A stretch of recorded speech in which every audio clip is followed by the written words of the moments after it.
Sigurnost, a naročito sigurnost najmlađih, je uvek bila na prvom mestu u kompaniji Volvo Cars.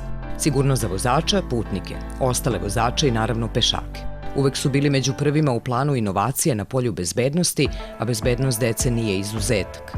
Od 1964. godine, kada su prvi put započeli testiranje unazad okrenutih dečijih sedišta, postepeno su poboljšali bezbednost, jednostavnost upotrebe i, što je najvažnije, udobnost vaše dece.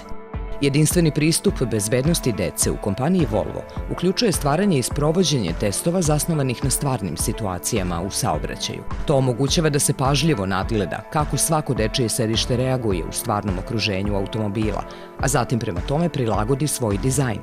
Kao rezultat istraživanja preporučuje se da deca mlađa od 4 godine sede okrenuta unazad. Vizija u kompaniji Volvo Cars je da niko ne sme biti ubijen ili ozbiljno povređen u novom Volvo automobilu. Preporuka za upotrebu vazdušnog jastuka za suvozača za decu je ažurirana zahvaljujući napretku tehnologije vazdušnih jastuka poslednjih godina. Stoga je tu i nova preporuka o bezbednosti dece koja putuju na suvozačevom sedištu Volvo automobila. Ovaj kratak film pruža dobar pregled ove nove preporuke kako se primenjuje za trenutne i starije modele Volvoa.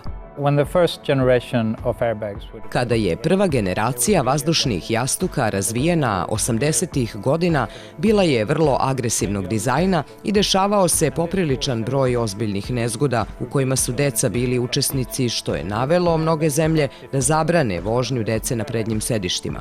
Moderni vazdušni jastuci su sada znatno unapređeni. Sproveli smo zato istraživanje da li prednji vazdušni jastuci za decu koja sede napred i okrenuta su napred moraju da budu uključeni. Uradili smo intenzivne testove i zaključak je da je najbolja zaštita ovako pozicionirane dece da airbag bude uključen, kako za decu, tako i za odrasle. Ovo važi za moderne jastuke poslednje generacije i samo za decu okrenutu unapred.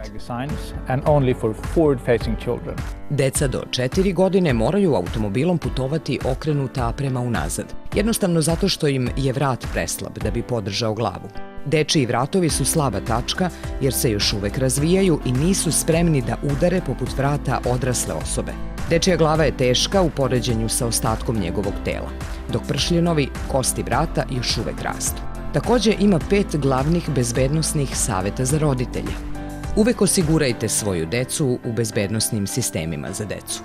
Koristite dečija sedišta koja odgovaraju veličini i uzrastu vaše dece. Deca su sigurnija kada sede na zadnjim sedištima. Držite decu okrenutu unazad što je duže moguće.